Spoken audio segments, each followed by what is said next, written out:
Olá pessoal, dando continuidade então aos estudos em relação ao grau de evidência, hoje nós vamos falar dos estudos que são considerados com o maior grau de evidência, que são as chamadas meta-análises. O que seria então uma meta-análise? Uma meta-análise consiste em um tipo de estudo que reúne vários outros estudos que foram selecionados por meio de uma revisão sistemática da literatura e que possuem características similares entre eles. Então, por exemplo, faça uma revisão sistemática da literatura sobre o uso de um determinado fármaco para o tratamento de uma determinada doença. Por meio dessa revisão sistemática, foram obtidos diversos ensaios clínicos randomizados que utilizaram aquele fármaco. Esses ensaios clínicos randomizados são então analisados e pode ser verificado que eles possuem características similares em relação à população-alvo, ao desenho do estudo, às características do estudo.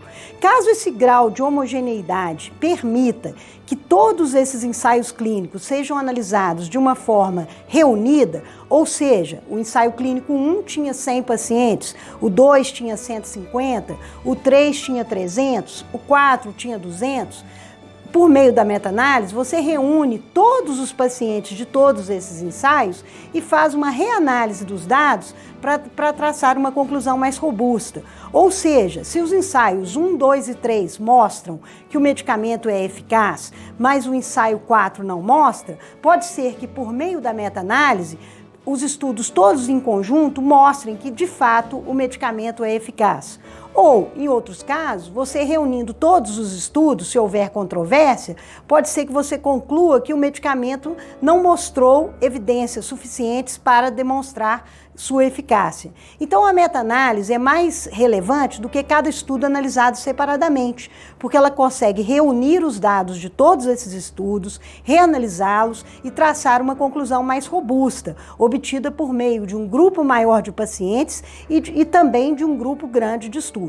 É claro que não é qualquer revisão sistemática de artigos que possa ser reanalisado e tornar-se uma meta-análise. É preciso que alguns princípios sejam seguidos. Como eu falei anteriormente, os artigos têm que ter alguma homogeneidade, eles têm de ter características semelhantes em seu desenho, na população estudada, no tipo de estudo realizado, enfim.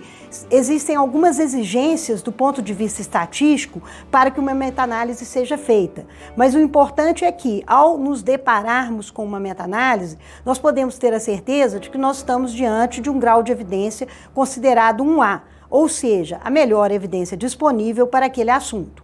Muitas vezes, a meta-análise pode não ser capaz de traçar uma conclusão definitiva. Os próprios autores da meta-análise podem dizer que, apesar de terem analisado os estudos de forma reunida, não dá para saber com certeza se aquela é a conclusão mais adequada para aquele tipo de doença, de tratamento, do que quer que seja que está sendo feito. Mas o importante é dizer que a melhor evidência disponível até o momento para o determinado tema é obtida por meio da meta-análise. Então, é muito importante que a gente saiba da importância que são as meta-análises, do rigor metodológico que existem nessas meta-análises, e para isso nós vamos mostrar um exemplo prático de uma meta-análise.